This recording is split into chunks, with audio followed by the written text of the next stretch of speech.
Assalamualaikum warahmatullahi wabarakatuh. Saya Laili Sarofa, calon guru penggerak Angkatan 7 Jakarta. Kali ini kita bersua kembali pada tugas aksi nyata modul 1.4 Budaya Positif. Bangun dan bukalah matamu, saatnya meraih mimpimu. Arahkan pandangan ke depan, Tuhan kan menuntunmu. Sadarilah masa berganti, tantangan kan kita hadapi. Bergandeng tangan untuk negeri, era kita menanti berseri. Kita belajar Pancasila, kita bernafas dalam sila-silanya. Kita belajar Pancasila, ayo kita jaga untuk Indonesia. Bismillahirrahmanirrahim. Assalamualaikum warahmatullahi wabarakatuh. Salam sejahtera untuk kita semua. Yang terhormat Ibu Kepala Sekolah SDN Tegalalun 15 pagi, yang terhormat Bapak Ibu Guru peserta sosialisasi penerapan budaya positif. Pertama-tama marilah sama-sama kita memanjatkan puja dan puji syukur kepada Allah Subhanahu wa taala, di mana kita pada hari ini masih diberikan kenikmatan iman, sehat, sehingga kita dapat berkumpul di ruangan ini. Izinkan saya selaku moderator membacakan susunan acara pada siang hari ini. Yang pertama pembukaan, yang kedua menyanyikan lagu Indonesia Raya, yang ketiga doa, empat sambutan kepala sekolah, yang kelima penyampaian materi, yang keenam tanya jawab, dan yang terakhir penutup. Untuk mempersingkat waktu, acara selanjutnya adalah menyanyikan lagu Indonesia Raya yang akan dipimpin, yang akan dipandu oleh Ibu Sri SPD. Kepadanya saya persilakan.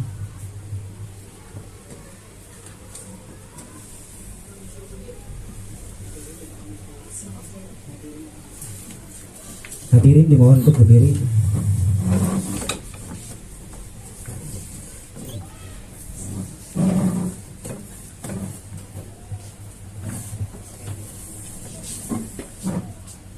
Kita menyanyikan lagu Indonesia Raya. Hiduplah Indonesia Raya, 1, 2, 3.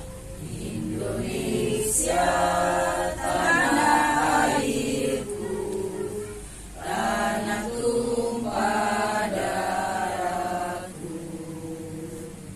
Di sanalah aku berdiri, jadi pandu ibu. Indonesia kebangsaanku, bangsa dan tanah airku. Marilah kita bersatu, Indonesia bersatu. Hiduplah tanahku, hiduplah negeriku, bangsaku, rakyatku semuanya.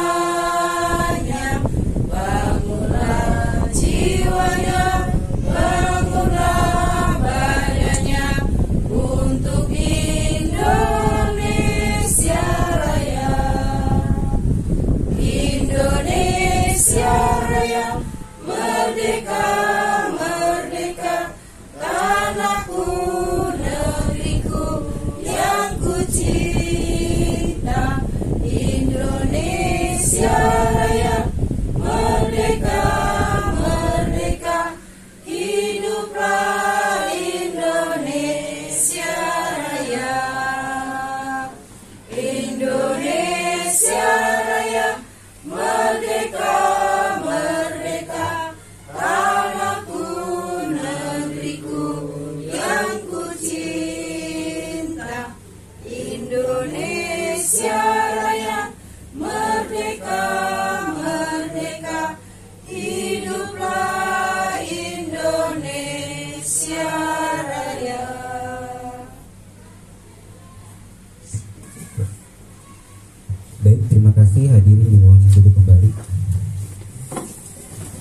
acara selanjutnya doa yang akan dipimpin oleh Ustaz Reza.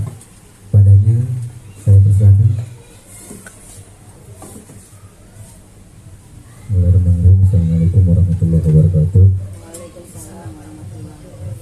Salam sejahtera untuk kita semua yang sama-sama kita hormati Ibu Kepala Sekolah SDN Tegallalu 15 pagi dan Bapak Ibu Dewan Guru sekalian. Saya mohon izin untuk memimpin doa secara Islami. Bagi yang beragama non-Muslim, dipersilakan untuk berdoa bagaimana agamanya masing-masing.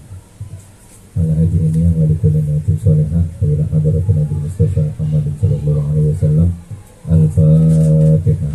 A'udzu billahi minasy syaithanir rajim. Bismillahirrahmanirrahim. Alhamdulillahirabbil alamin arrahmanir rahim maliki yaumiddin. Iyyaka na'budu wa iyyaka nasta'in ihdinas siratal mustaqim siratal ladzina an'amta 'alaihim ghairil maghdubi 'alaihim waladdallin. Astagfirullahaladzim, astagfirullahaladzim, astagfirullahaladzim, ya Maulana wa Ma'bud. Allahumma salli ala Sayyidina Muhammadin fil awwalin wal akhirin wa barik wa sallim wa radiyallahu tabaraka wa ta'ala an kulli sadatin ashabi Rasulillahi ajma'in. Amin ya Allah ya rabbal alamin. Hamdan syakirin, hamdan na'imin, hamdan yuafi ni'amahu wa yukafi mazidah. Ya Rabbana lakal hamdu kama yanbaghi li jalalikal karim wa 'azimi sultanik. Allahumma salli ala Sayyidina Muhammadin salatan tunjina biha min jami'il ahwali wal afat wa taqrilana biha min jami'il hajat wa tutahhiruna biha min jami'is sayyi'at wa tarfa'una biha indaka 'ala darajat wa tuballighuna biha aqsal ghayat min jami'il khairati fil hayat wa ba'dal mamat innaka sami'un qaribun mujibu da'wati ya qadiyal hajat. Rabbana zalamna anfusana wa illam taghfir lana wa tarhamna lanakunanna minal khasirin. Rabbana atina fid dunya hasanah wa fil akhirati hasanah wa qina adzabannar. Subhanaka rabbika rabbil izzati amma yasifun wa salamun alal mursalin walhamdulillahi rabbil alamin. Assalamualaikum warahmatullahi wabarakatuh. Diucapkan terima kasih. Acara selanjutnya sambutan dari Kepala Sekolah SDN Tegallalu 15 pagi kepada Ibu Elizabeth SPD. Saya persilakan.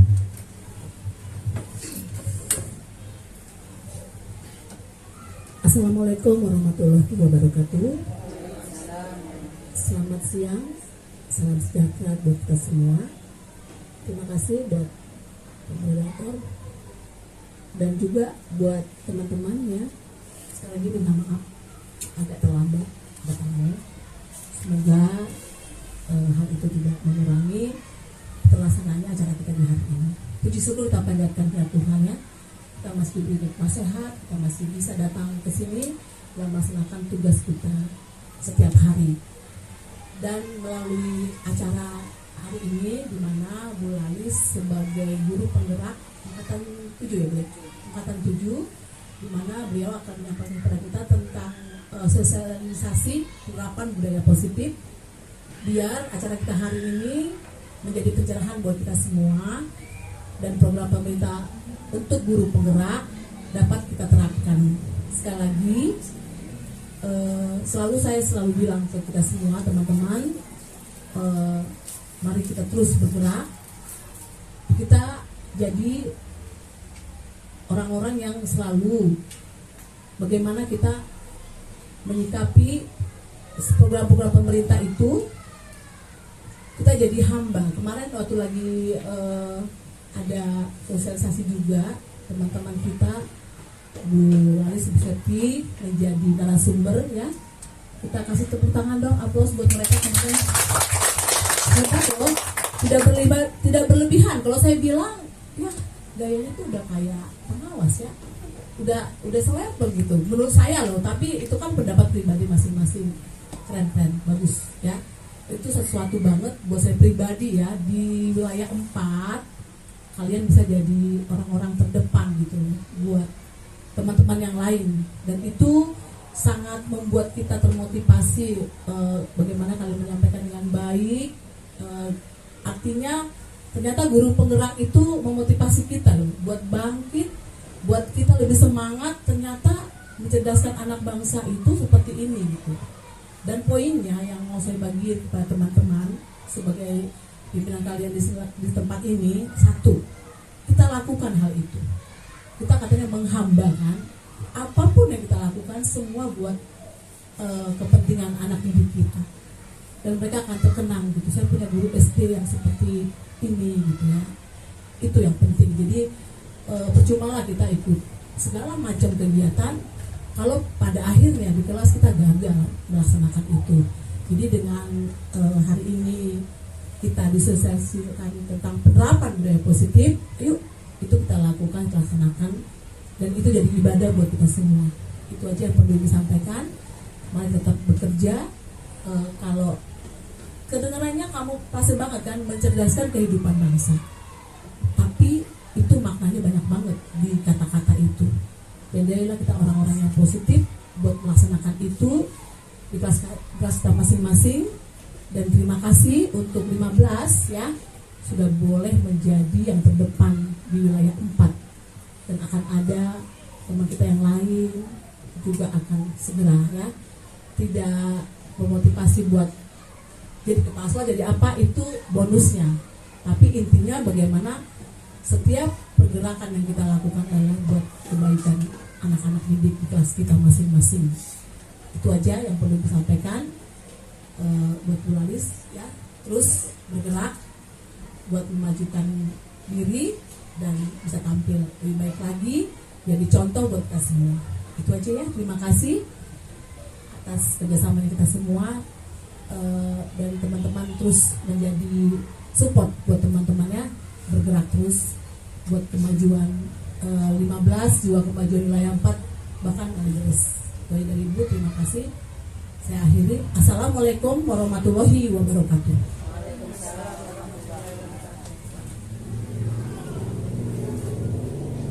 Baik, terima kasih.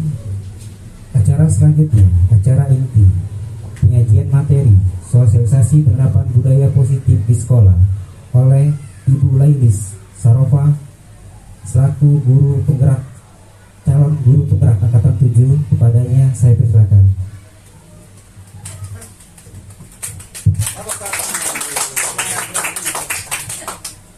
Terima kasih Bapak Moderator. Bismillahirrahmanirrahim. Assalamualaikum warahmatullahi wabarakatuh. Yang terhormat Ibu Kepala SDN Tegalalu 15 Pagi, Ibu Elizabeth. Yang saya hormati seluruh rekan-rekan guru SDN Tegalalu 15 Pagi.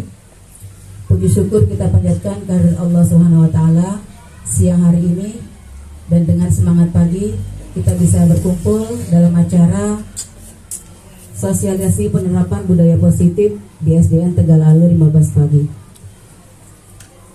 Bapak Ibu, tanpa menggurui, siang ini mari kita belajar bersama-sama. Sedikit ilmu yang saya dapatkan dari pendidikan guru penggerak. Saya sebagai calon guru penggerak angkatan 7 masih sangat minim keilmuan saya, namun apalah ilmu walaupun sebiji zarah pun kalau tidak diamalkan maka ibarat pohon tidak berbuah. Jadi di sini adalah aksi nyata modul 1.4, yaitu mensosialisasikan penerapan budaya positif di sekolah kita. Baik Bapak Ibu, terima kasih atas kehadiran, atas kesempatan yang Bapak Ibu berikan kepada saya khususnya. Ucapan sangat terima kasih sekali karena saat ini adalah saat istirahat. Bapak Ibu menyempatkan untuk menghadiri acara sosialisasi penerapan budaya positif di sekolah. Baik Bapak Ibu, langsung saja kita mulai dari slide pertama, yaitu tentang, kita senggol dulu filosofi Ki Hajar Dewantara tentang mendidik atau pendidikan menurut Ki Hajar Dewantara sebelum kita memasuki ke budaya positif ya Bapak Ibu, yaitu menuntut anak mencapai kodratnya sesuai dengan alam dan zaman. Bapak Ki Hajar Dewantara walaupun disekolahkan oleh ayahnya di negeri Belanda, namun ayahnya tidak meninggalkan tradisi kodrat sebagai bangsa Indonesia. Walaupun pendidikan di negeri Belanda, pelajaran oleh orang-orang Belanda, karena waktu itu Indonesia belum memiliki sekolah, maka beliau tetap didatangkan seorang guru privat, yaitu mengajarkan tentang pendidikan atau budaya Jawa, seni, literasi, dan pendidikan agama Islam. Jadi kita juga gitu menuntun anak atau mendidik anak tanpa meninggalkan kodrat mereka, budaya mereka, lingkungan mereka dengan digabungkan dengan ilmu teknologi yang sekarang ini sedang berkembang. Selanjutnya adalah prinsip kepemimpinan menurut beliau, yaitu seorang guru itu ingarso sung tolodo ing madio mangunkarso tuturi handayani. Sebagai seorang guru, kita berada di depan. Ketika berada di depan, kita menjadi contoh teladan bagi anak-anak kita. Kita bisa menjadikan contoh bagi siswa-siswa kita dari sikap kita, dari cara bicara kita, dari bentuk pakaian kita, dan lain sebagainya. Karena guru itu digugu dan ditiru. Maka apapun tingkah laku kita harus kita jaga, kita terapkan sebaik mungkin agar siswa-siswi ikut mengikuti apa yang telah kita laksanakan. Yang kedua, ing madio mangun kaso, di tengah memberi semangat. Tetap guru memberi semangat kepada siswa untuk mengeluarkan, meningkatkan, membangkitkan potensi-potensi yang ada pada diri siswa. Pasti 32 siswa di kelas kita, mereka adalah unik-unik. Masing-masing anak memiliki keunikan masing-masing, potensi masing-masing. Ada yang hobi nyanyi, hobi olahraga, hobi puisi dan sebagainya. Disitulah kita pupuk, kita beri semangat agar mereka berkembang potensi yang mereka miliki.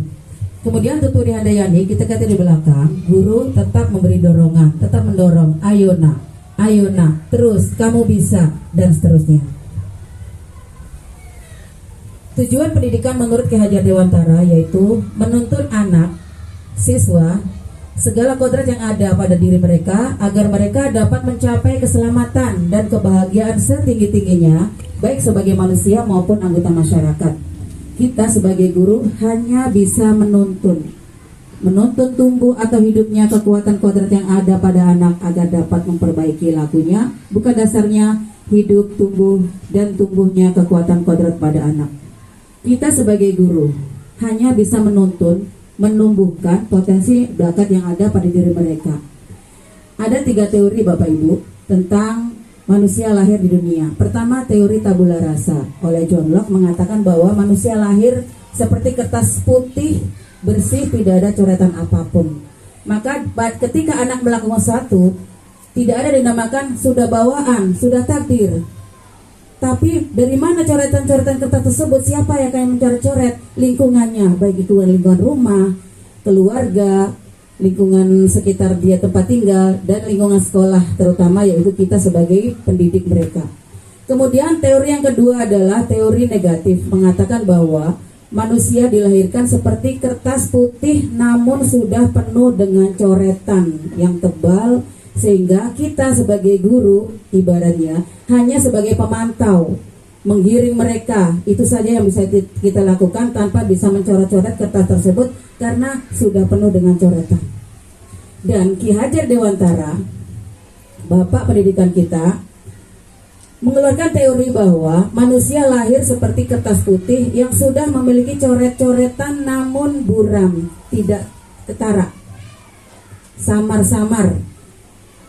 Apa tugas kita sebagai seorang guru? Kita menebalkan tulisan-tulisan yang samar tersebut, kita cari yang baik-baik, potensi yang baik pada diri anak, sehingga potensi yang baik tersebut akan menutupi, memburamkan tulisan-tulisan siswa dari perilaku-perilaku yang kurang baik. Jadi kita tingkatkan potensi anak sehingga anak itu tidak sempat untuk berbuat sesuatu yang di luar kemauan kita atau di luar kemauan siswa tersebut. Jadi kita sebagai guru, kita tingkatkan supaya mereka lupa dengan kenakalannya, dengan keisengannya, kalau emang dari lahir sudah memiliki bawaan sifat seperti itu. Nah Bapak Ibu, kita masuk ke budaya positif. Apa sih budaya positif di sekolah itu? Dari kata budaya positif itu ibarat penjelasannya adalah sebuah perilaku, kebiasaan yang baik yang kita terapkan di sekolah kepada anak didik kita.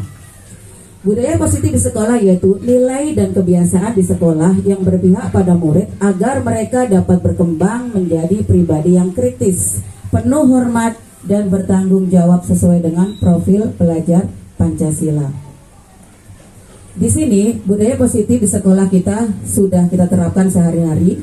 Namun mari kita tingkatkan lagi. Nanti kita akan belajar bersama-sama sesuai dengan sedikit ilmu yang saya dapatkan dalam pendidikan guru penggerak. Selanjutnya kita pantun dulu ya Bapak Ibu. Ada yang mengerti belum? Yuk pantun dulu Bu Isma. Ke Tanah Abang membeli kurma. Sampai ke rumah dibagi-bagi ke tetangga. Mari kita belajar bersama-sama penerapan budaya positif di sekolah kita. Yeay, semangat Isma. Selanjutnya, di sini Bapak Ibu, dalam kegiatan anak-anak sehari-hari, apa yang dilakukan anak kita itu pasti ada sebabnya. Saya bahagia karena titik-titik. Saya nggak suka ini karena makanya saya melakukan ini. Jadi tindakan anak di kelas itu tidak seluruhnya kita salahkan seandainya anak itu melanggar keyakinan atau aturan sekolah. Pertama, di sini ada 5 kebutuhan dasar manusia. Itu pertama, bertahan hidup, kedua, kasih sayang, ketiga, penguasaan, keempat, kebebasan, dan kelima, kesenangan. Pertama kita bahas tentang bertahan hidup. Nah, di sini kebutuhan yang bersifat fisiologis untuk bertahan hidup, misalnya kesehatan, rumah, dan makan. Ya, terima kasih Ibu. Di sini ketika kita di kelas, kita sedang belajar melihat anak yang sedang lemas, tidak berdaya di tengah-tengah pelajaran. Sebagai guru kita tanya, mengapa nak? Kamu kok tidak berdaya? Kamu tidak semangat belajar hari ini? Bukan berarti kita menjustis bahwa anak itu malas, lemes dan sebagainya. Sedang belajar kamu loyo sekali, kamu bagaimana nggak bersemangat? Nah di situ kita sebagai guru kita harus bertanya, kenapa sebabnya? Rupanya dia belum sarapan dari rumah. Nah di situ kita belai anak. Sebentar lagi kita istirahat ya nak ya. Ayo sekarang kita belajar lagi. Baik Bu, pasti anak itu akan menyambut dengan semangat. Yang kedua, kasih sayang dan rasa diterima. Nah, di situ kebutuhan anak disayangi dan diterima meliputi kebutuhan akan hubungan dan koneksi sosial, kebutuhan untuk memberi dan menerima kasih sayang, dan kebutuhan untuk merasa menjadi bagian dari suatu kelompok. Ada anak bermacam-macam di kelas. Ada anak siswa yang berpikiran tingkat tinggi, ada yang siswa berpikiran tingkat menengah, bahkan ada siswa yang terlambat dalam berpikir atau anak berkebutuhan khusus. Nah, di sini saya sudah menerapkan anak yang berkebutuhan khusus di kelas saya. Tetap kita memberikan perhatian kepada mereka. Biasanya anak itu merasa ingin diperhatikan oleh seorang guru. Kadang dia mencari sesuatu yang supaya guru itu menegurnya. Kenapa sih dari pagi kok saya nggak dicolek sama bu guru? Saya nggak disapa sama bu guru? Nah, saya bikin ulah lah. Saya akan keliling kelas. Dari situ kita tanya, kenapa nak? Saya belum disapa bu guru. Nah, ayo duduk, kamu pinter dan sebagainya. Maka anak itu merasa tersanjung. Dengan sendirinya dia akan duduk dengan rapi mengikuti apa yang dianjurkan oleh bapak atau ibu guru. Kemudian yang ketiga adalah penguasaan atau power. Kebutuhan ini berhubungan dengan kekuatan untuk mencapai sesuatu, menjadi kompeten, menjadi terampil, diakui atas prestasi dan kemampuan kita, didengar dan memiliki harga diri. Di sini siswa ingin mendapatkan pengakuan dari seorang guru atau dari temannya bahwa dia bisa loh melakukan sesuatu. Bu, saya bisa loh. Di situ saya contohkan gambar. Bu, saya bisa loh menghitung 1 sampai 100. Padahal saya waktu itu tidak bertanya, mana nak kok bisa? Coba ibu lihat. Ternyata dia dengan lancar menghitung sampai 100, 1 sampai 100. Ada lagi anak yang bisa memerankan pencak silat. Kebetulan si anak ini masuk ke persatuan perserikatan pencak silat Setia Hati ketika itu. Nah, ketika pelajaran PLBJ dia mengajukan diri, ibu kenapa? Saya bisa silat bu, coba ibu lihat. Nah di situ anak merasa dihargai, merasa diakui kemampuannya oleh kita, maka anak itu akan semangat untuk melakukan kegiatan-kegiatan ke depannya. Kemudian selanjutnya adalah kebebasan. Kebutuhan akan kemandirian, otonomi, memiliki pilihan dan mampu mengendalikan arah dan hidup seseorang. Di sini anak akan bisa melakukan apa yang menjadi programnya, apa yang terjadi dalam pikirannya. Dia melakukan sesuatu karena dia bisa. Punya pilihan, saya duduk di sini sekolah karena saya kalau duduk di depan saya kurang nyaman, saya di tengah saja. Jadi anak memiliki apa yang harus dia lakukan untuk mengendalikan arah. Dia bisa mengendalikan arah dan hidup diri sendiri. Nah, yang terakhir adalah kesenangan. Kebutuhan akan kesenangan adalah kebutuhan untuk mencari kesenangan dan tertawa, karena pada dasarnya dunia anak adalah bermain. Ketika kita sedang mengajar, tiba-tiba ada anak yang gelisah, diam, tidak berselera. Seharusnya kita tanya, mengapa? Bu guru ngajarnya kurang fun, Bu. Apa sih fun? Kurang bersemangat saya jadinya, kurang menyenangkan. Atau contoh lain, Bu guru Indah di suatu hari tidak masuk, diganti oleh Bu guru Susi. Bu guru Indah ketika di kelas mengajar sangat inovatif, kreatif, selalu bergembira anak di kelas dalam membelajarnya. Kemudian Bu guru Indah ini sedang diutus untuk rapat, digantilah oleh Bu guru Susi. Nah, Bu guru Susi karena sudah menggabung dengan kelas yang lain, maka Bu guru Susi hanya memberi pelajaran tanpa menjelaskan, tanpa memberi fun kepada anak-anak, hiburan atau ice breaking, menyanyi dan sebagainya. Maka si anak ini merasa jenuh, maka dia diam saja. Ketika ditanya kenapa, saya merasain ngantuk. Kenapa? Biasanya Bu Indah nyanyi, biasanya Bu Indah melucu. Nah, di tengah-tengah ini kita sebagai guru dituntut untuk menciptakan pembelajaran yang kreatif, inovatif, dan menyenangkan. Kita selingi dengan puisi, dengan lagu-lagu, dengan ice breaking, senam di kelas pun bernyanyi bersama. Itu sudah cukup buat anak-anak untuk membangkitkan semangat belajar mereka. Baik Bapak Ibu, tadi 5 kebutuhan dasar manusia. Jadi apapun yang dilakukan anak adalah kita tanyakan sebabnya dan ada penyebabnya. Kemudian posisi kontrol. Selanjutnya dalam posisi kontrol ada 5, yaitu sebagai penghukum, sebagai pembuat rasa bersalah, sebagai teman, pemantau, manajer. Nah, kita di posisi apa ya selama ini?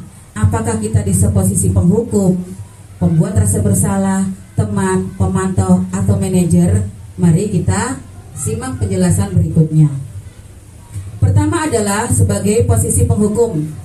Di sini seorang guru atau penghukum bisa menggunakan hukuman fisik atau verbal. Seorang guru yang menggunakan posisi penghukum senantiasa akan mengatakan bahwa sekolah memerlukan sistem atau alat yang dapat lebih menekan siswa lebih dalam lagi. Jadi guru berpikiran bahwa dengan saya menghukum siswa yang melakukan tindakan pelanggaran peraturan sekolah atau keyakinan kelas, maka disitulah saya bisa menangani mendisiplinkan siswa.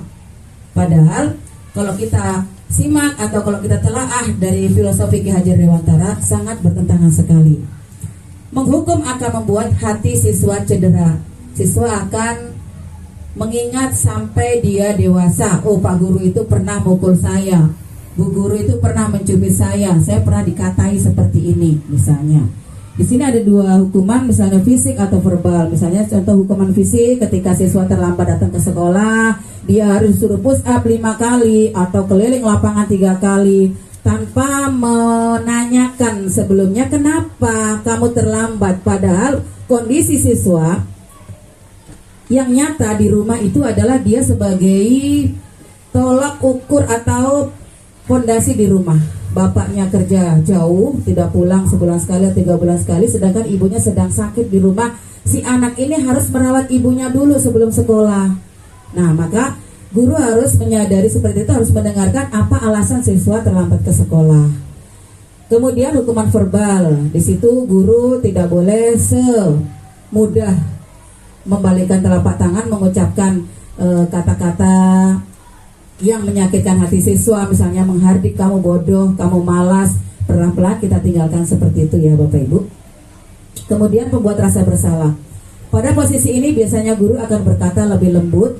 Pembuat rasa bersalah akan menggunakan keheningan yang membuat orang lain akan merasa bersalah telah melakukan sesuatu. Biasanya kalimat-kalimat yang keluar dari seorang guru adalah, Ibu sangat kecewa sekali dengan kamu, Nak. Berapa kali Bapak harus beritahu kamu ya? Bagaimana coba jika orang tua kamu berbuat seperti itu. Nah, di sini anak akan merasa bersalah telah melakukan sesuatu yang tidak diinginkan oleh gurunya atau sekolah. Kemudian 3, sebagai teman. Guru pada posisi ini tidak akan menyakiti murid, namun akan tetap berupaya mengontrol murid melalui persuasi, selalu mengajak murid untuk berbuat kebaikan atau melakukan sesuatu. Guru di posisi teman menggunakan hubungan baik dan humor untuk mempengaruhi seseorang. Nah, di sini guru menganggap siswa itu sebagai partner, sebagai rekan, sebagai teman untuk melakukan sesuatu. Untuk kadang guru dan siswa itu melakukan curhat dan sebagainya, maka kata-kata yang diucapkan oleh guru, ayo bantu demi ibu nak, ayo ingat tidak bantuan bapak selama ini, seolah-olah jadi kalimatnya itu, ya sudah tidak apa-apa nanti kita bereskan bersama. Itu kalimat-kalimat yang terucap oleh guru, posisi kontrol guru sebagai teman. Kemudian 4, sebagai pemantau. Memantau berarti mengawasi. Pada saat mengawasi, kita bertanggung jawab atas perilaku orang-orang yang kita pantau. Posisi pemantau berdasarkan pada peraturan-peraturan dan konsekuensi. Memantau biasanya mengawasi, hanya menegur anak tanpa memberi konsekuensi atau jalan apa yang harus dilakukan si anak tersebut yang telah melanggar keyakinan aturan. Kamu tahu peraturan apa? Nah, ini kata-kata atau pertanyaan yang diajukan oleh pemantau. Kamu terlambat ya 15 menit. Apakah kamu sudah tahu konsekuensi yang harus dilakukan bila terlambat datang ke sekolah? Dan lain-lain. Kelima adalah manajer. Manajer adalah posisi guru mempersilahkan murid. Nah, di sini guru mempersilahkan murid mempertanggungjawabkan perilaku apa yang sudah dilakukan dan solusi apa sehingga dia tidak melakukan perbuatan tersebut. Penekanan bukan pada kemampuan buat konsekuensi, namun dapat berkolaborasi dengan murid bagaimana memperbaiki kesalahan yang ada. Nah, di sini guru akan mempersilahkan murid mengakui kesalahan apa yang telah kamu perbuat, nak. Mengapa kamu berbuat seperti itu? Kamu tahu nggak konsekuensinya? Nah, kedepannya apa yang kamu lakukan sehingga kamu tidak akan melakukan lagi, nak. Nah, di situ kontrol yang paling tepat menurut Ki Hajar Dewantara yaitu kontrol manajer. Ya Bapak Ibu, kita lanjutkan. Di sini ada segitiga restitusi. Segitiga restitusi merupakan proses untuk menciptakan kondisi bagi murid untuk memperbaiki kesalahan mereka sehingga mereka bisa kembali pada kelompok mereka dengan karakter yang lebih kuat. Ini ada hubungannya dengan yang tadi, kontrol sebagai manajer. Nah, di sini proses untuk menciptakan kondisi bagi murid memperbaiki kesalahan mereka. Mereka bertanggung jawab dengan apa yang mereka lakukan. Mereka bertanggung jawab akan memperbaikinya. Mereka sadar bahwa apa yang dilakukan mereka itu adalah salah. Dan mereka siap bersedia untuk melakukan memperbaiki kesalahannya tersebut. Nah, ini Bapak Ibu, tahapan segitiga restitusi. Pertama, menstabilkan identitas. 2, validasi tindakan yang salah. 3, menanyakan keyakinan. Nah, yang pertama, menstabilkan identitas. Kita sadarkan kepada anak, nah, bahwa manusia itu semua pernah berbuat salah. Saya, ibu juga pernah berbuat salah. Tidak ada manusia yang sempurna. Nah, itu jadi anak itu tadinya takut, tadinya gemeter, maka dia akan stabil kembali. Oh, Bu Guru tidak marah dengan apa yang saya lakukan. Yang kedua, validasi tindakan yang salah. Kamu pasti punya alasan mengapa kamu lakukan hal itu. Kamu patut bangga loh, nak, terhadap dirimu sendiri karena kamu telah melindungi sesuatu yang penting buatmu. Nah, di sini guru tetap menyadarkan seorang siswa menyari alasan mengapa dia berbuat seperti itu. Ketiga, menanyakan keyakinan. Keyakinan kelas apa yang telah kita sepakati, nak? Menurut kalian kelas kita kelas seperti apa yang kalian impikan? Nah, keyakinan kelas apa? Oh iya Bu, tidak datang ke sekolah tepat waktu. Terus, iya Bu, saya telah melanggarnya. Kenapa? Nah, di situ kita menanyakan kembali keyakinan, karena keyakinan kelas nanti kita pelajari setelah ini adalah janji atau upaya yang akan dilakukan siswa yang dari keyakinan mereka sendiri mereka buat, kemudian mereka sendiri yang akan melakukannya. Jadi dari segitiga restitusi ini kita bisa mencari solusi bagaimana cara menangani siswa yang melanggar keyakinan kelas dengan cara pertama menstabilkan identitas, kedua validasi tindakan yang salah, ketiga menanyakan keyakinan yang telah disepakati. Nah, di sini contoh segitiga restitusi yang sudah saya lakukan di kelas ya Bapak Ibu. Nanti setelah ini kita ayo bersama-sama dalam menangani siswa, kasus siswa kita gunakan segitiga restitusi sehingga hasilnya saya sudah merasakan bahwa ampuh sekali segitiga restitusi ini kita praktekkan di kelas dalam menangani siswa-siswa kita yang melanggar keyakinan kelas. Kita dengarkan bersama-sama ya Bapak Ibu. Coba Nana, kita sebutkan rantai makanan yang ada di lingkungan Sarawak. Pertama adalah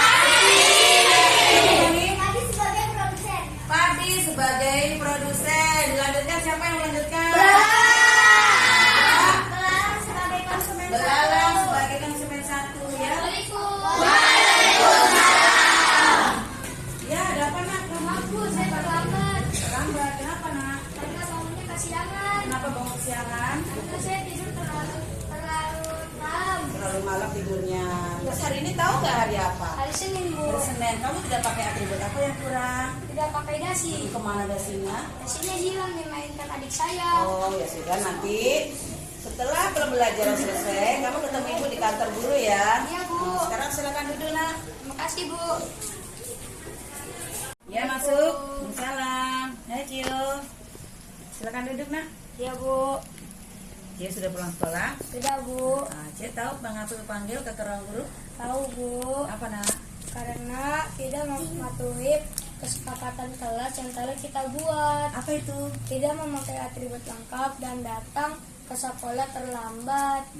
Cio, setiap manusia pasti pernah berbuat kesalahan. Ibu juga manusia dan ibu pernah berbuat salah. Sekarang ibu ingin tahu mengapa alasan Cio sehingga Cio tidak memakai atribut lengkap dan datang ke sekolah terlambat. Kemarin setelah saya pulang dari sekolah, saya lupa merapikan atribut saya. Lalu dimainkan adik saya dan hilang.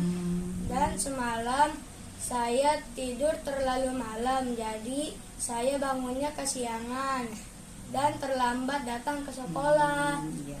Seandainya melanggar kesepakatan kelas, Cio tahu resikonya apa? Tahu, Bu, akan dihukum Mengapa dihukum? karena tidak mematuhi kesepakatan kelas yang telah kita buat.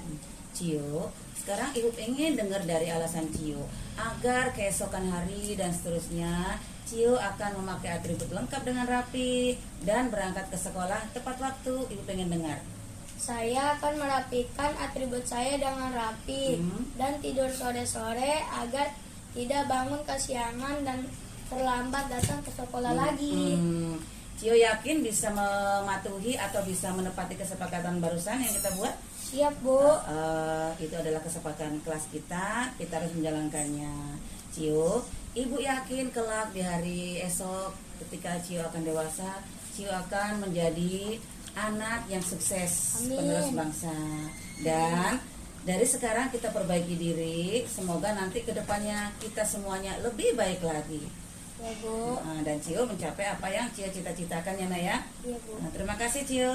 Sama-sama, Bu. Boleh pulang Nak. Assalamualaikum. Assalamualaikum warahmatullahi wabarakatuh. Nama saya Delisha Ramadan dari kelas 5 SDN Tegal Alur 15 pagi. Hari ini saya merasa senang dan sedih. Sedihnya saya melanggar aturan sekolah, yaitu tidak memakai dasi dan datang terlambat ke sekolah. Senangnya saya tidak dihukum oleh ibu guru, tapi saya berjanji akan memakai atribut lengkap dan datang ke sekolah tepat waktu. Terima kasih, Bu Guru. Selanjutnya adalah keyakinan kelas. Nah, keyakinan kelas adalah nilai-nilai kebajikan yang disepakati bersama lepas dari perbedaan agama, suku, negara, dan bahasa. Keyakinan akan lebih memotivasi seseorang dari dalam, internal atau intrinsik. Seseorang akan lebih bersemangat dalam menjalankan keyakinannya daripada sekedar mengikuti peraturan. Jadi di kelas kita adakan keyakinan kelas. peraturan-peraturan yang digunakan di sekolah dibuat oleh sekolah, kepala sekolah, bapak ibu guru dan komite. Namun di kelas kita juga memiliki keyakinan kelas yang diyakini oleh seluruh warga yang ada di kelas bisa menjalankannya demi pembelajaran lebih baik lagi ke depan.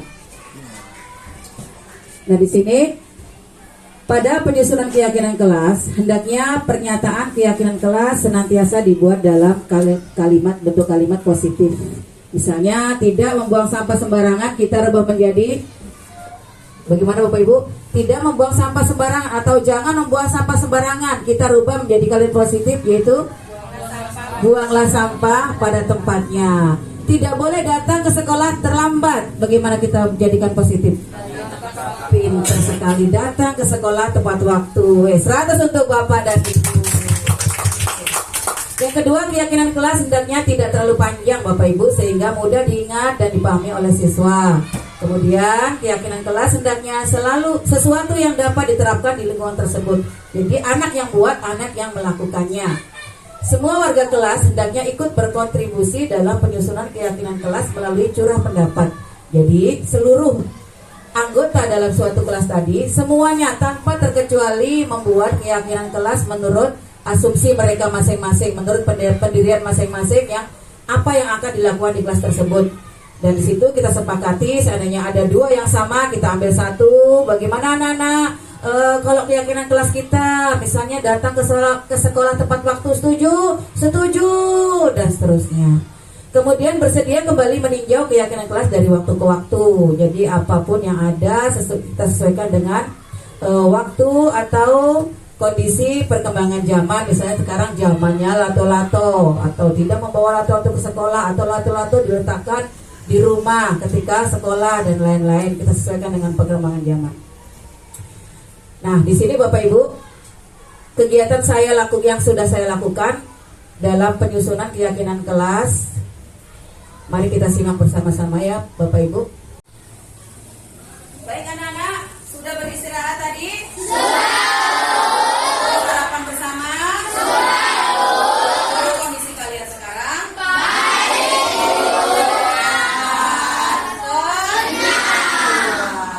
Anak-anak, tadi kita sudah sepakat setelah istirahat kita akan mengadakan apa sih kesepakatan kelas itu? Coba siapa yang tahu? Yo, siapa yang tahu kesepakatan atau keyakinan kelas itu apa? Yang harus dilakukan. Ada lagi yang tahu ya? Yang harus kita laksanakan. Yang harus dikerjakan. Terus siapa lagi? Peraturan, baik. Ada nggak yang lihat peraturan di sekolah ini di mana diletakkan? Coba.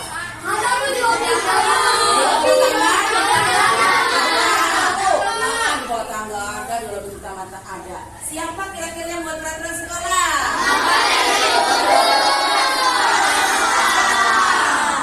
Nah, saat ini bagaimana seandainya kita membuat kesepakatan untuk kelas kita? Setuju? Nah, sekarang lihatlah di layar monitor. Nah, sekarang kelas impian apa? Menurut kalian itu yang seperti apa yang disebut kelas impian buat kalian?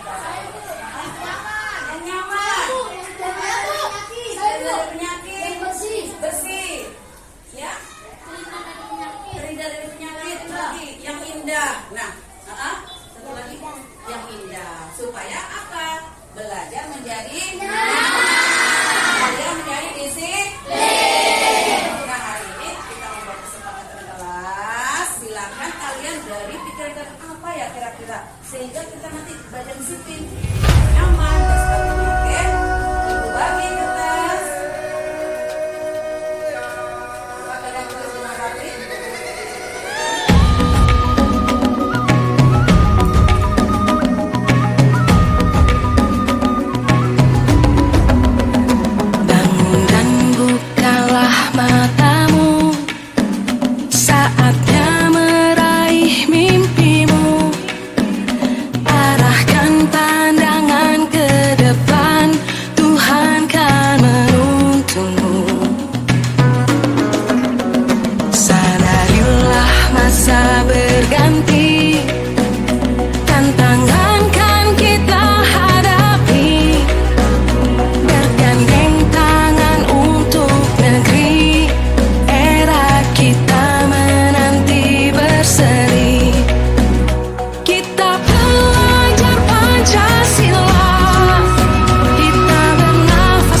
namun beradab. Dan semoga kita sebagai guru kita bisa menjalankan tugas-tugas kita sebagai pendidik. Kita ciptakan generasi-generasi yang emas. Kita menjadikan amal kita di dunia dan di akhirat. Sebagaimana kita ciptakan pelajar profil Pancasila. Masih ingat Bapak Ibu 6 dimensi pelajar profil Pancasila? Masih. Yuk kita nyanyikan bersama Bapak Ibu.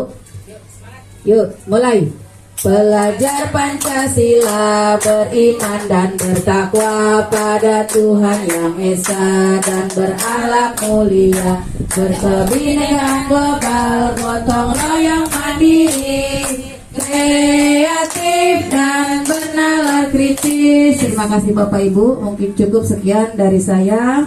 Mari kita terapkan ilmu sedikit, jika kita terapkan akan menggoncang dunia. Sekian dari saya kembalikan kepada Bapak moderator kita. Baik, disampaikan terima kasih. Banyak ilmu yang kita dapat dari narasumber kita, Ibu Lailis Sarofa SPD. Semoga budaya positif ini dapat kita terapkan di sekolah kita dan menjadi nilai positif untuk kita semua. Baik, acara selanjutnya tanya jawab akan saya buka. Bagi teman-teman yang ada mau bertanya, silakan. Ada yang mau bertanya? Iya, silakan Ibu.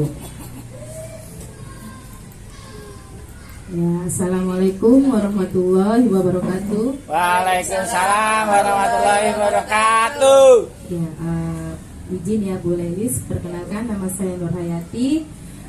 Saya mengajar di kelas 3. Ya, Bu Lailis, saya ingin bertanya. Tadi kan Ibu sudah menjelaskan tentang kesepakatan kelas ya Bu ya. Iya. Saya sudah coba membuat tentang kesepakatan kelas atau keyakinan kelas terhadap anak-anak saya, anak-anak didik saya kelas 3. Tapi di mana pada saat membuat itu mereka yang membuat, misalnya seperti buanglah sampah pada tempatnya atau datanglah tepat waktu. Tapi ada anak yang selalu melanggar gitu loh Bu, melanggar tentang keyakinan kelas yang mereka buat. Nah, yang ingin saya tanyakan, bagaimana ya Bu cara menanggapinya anak seperti itu? Kita harus seperti apa terhadap anak yang selalu melanggar keyakinan yang sudah dibuat secara bersama-sama? Mungkin seperti itu saja yang saya pertanyakan. Terima kasih. Wassalamualaikum warahmatullahi wabarakatuh. Waalaikumsalam. Baik, terima kasih kepada Ibu Lailis. Apakah langsung bisa dijawab? Ya, bisa Pak. Silakan Ibu. Terima kasih atas pertanyaan Ibu Dorayati. Beliau menanyakan bahwa keyakinan kelas yang sudah dibuat bersama, ada anak yang masih melanggar berulang dan berulang ya Bu. Padahal kita sudah mengingatkannya bahwa yang dia lakukan adalah tidak benar, konsekuensinya apa. Sekarang saya balik bertanya, apakah Ibu sudah menerapkan segitiga restitusi dalam menangani kasus anak tersebut Bu? Sudah Bu, oh baik. Kita sebagai guru sudah menjalankan atau menerapkan segitiga restitusi dengan cara anak itu bertanggung jawab terhadap perbuatannya sendiri. Alasan mereka berbuat seperti itu, kemudian konsekuensinya apa sehingga dia ketika dia melakukan pelanggaran tersebut, lalu apa upaya yang dia lakukan dalam memperbaiki dirinya, memperbaiki tingkah lakunya. Nah, sudah dilakukan oleh guru tersebut, namun anak tidak ada perubahan. Pertama kita cari solusi dengan cara 5 kebutuhan dasar manusia Ibu. Kenapa anak ini kok melakukan seperti itu? Apakah pembelajaran kita kurang kreatif? Apakah kita kurang memperagakan alat peraga? Apakah kita kurang inovatif sebagai guru, kurang menyenangkan dalam belajar? Pertama, seandainya kita sebagai guru sudah menyenangkan anak-anak, sudah fun, have fun, sudah kreatif, inovatif, anak masih melanggar saja, kita kolaborasi dengan orang tua siswa. Kita ajak beliau, kita undang ke sekolah, kita ajak kerjasama. Ayo ibu di rumah tolong perhatikan dia bermainnya dengan siapa. Karena sekolah kan hanya kira-kira pertemuan hanya kurang lebih 5 jam. Setelah itu anak kan di rumah. Guru tidak bisa memantau 100% 24 jam pergaulan anak-anak di rumah. Kita ajak kerjasama dengan orang tua. Jadi orang tua di rumah, kita di sekolah. Mungkin dengan itu akan ada perubahan karena saling bersinergi antara kita sekolah dan pihak orang tua. Begitu Ibu Nurayati. Sama-sama Ibu. Baik, terima kasih. Apakah Bu Nurayati jawabannya sudah merasa cukup? Cukup Pak. Baik, ada yang lagi yang mau ditanyakan? Saya Pak. Oke, baik, silakan. Assalamualaikum warahmatullahi wabarakatuh. Waalaikumsalam warahmatullahi wabarakatuh. Perkenalkan, nama saya Isbatur Hawisa. Saya mengajar di kelas 4B. Saya ingin bertanya perihal segitiga restitusi. Untuk menerapkan segitiga restitusi di sekolah, apa boleh segitiga restitusi itu apakah boleh dilaksanakan secara urut atau tidak gitu. Mohon penjelasannya Bu. Terima kasih. Wassalamualaikum warahmatullahi wabarakatuh. Waalaikumsalam warahmatullahi wabarakatuh. Baik, sampaikan terima kasih kepada Ibu Lelis. Apakah langsung dijawab? Silakan. Saya ucapkan terima kasih kepada Ibu Isma Nurholisoh atas pertanyaannya. Di sini tahapan segitiga restitusi ada 3 urutannya. Pertama, menstabilkan identitas. Kedua, validasi tindakan yang salah. Ketiga, menanyakan keyakinan. Beliau bertanya, bolehkah seandainya segitiga restitusi ini tidak dilakukan secara berurutan? Begitu ya Bu? Bisa Bu. Karena kita kan seingat kita, ya kan? Kadang kita menangani anak, kita tanya dulu. Nah, kita langsung ke nomor 3 misalnya. Nah, kamu tahu nggak yang kamu lakukan apa? Nah, seperti itu. Pelanggaran atau pelanggaran keyakinan kelas apa yang telah kamu lakukan? Keyakinan kelas apa yang telah kita sepakati sebelumnya? Nah, oh tidak boleh datang terlambat ke sekolah Bu. Pertama. Terus kamu, apa yang kamu lakukan? Iya Bu, saya telat datang ke sekolah. Nah, langsung kita ke nomor 1. Setiap manusia tidak ada yang sempurna. Ibu juga manusia, ibu pernah berbuat salah. Nah, akhirnya kita menanyakan alasan dia melakukan pelanggaran tersebut. Yang penting diusahakan ketiga ini kita tanyakan, kita gali dari kita minta pertanggungjawaban dari siswa tersebut sehingga dia akan menjadi pribadi yang baik, mempunyai komitmen untuk merubah tingkah lakunya yang tidak baik tersebut menjadi baik. Begitu Bu Isma. Baik, disampaikan terima kasih. Apakah ada yang mau bertanya? Cukup ya. Oke, acara selanjutnya, kegiatan selanjutnya testimoni yang sudah dilakukan oleh guru yang akan disampaikan oleh Ibu Septi. Padanya saya persilahkan Ibu. Baik, terima kasih. Izin ke depan Pak. Ya, silakan.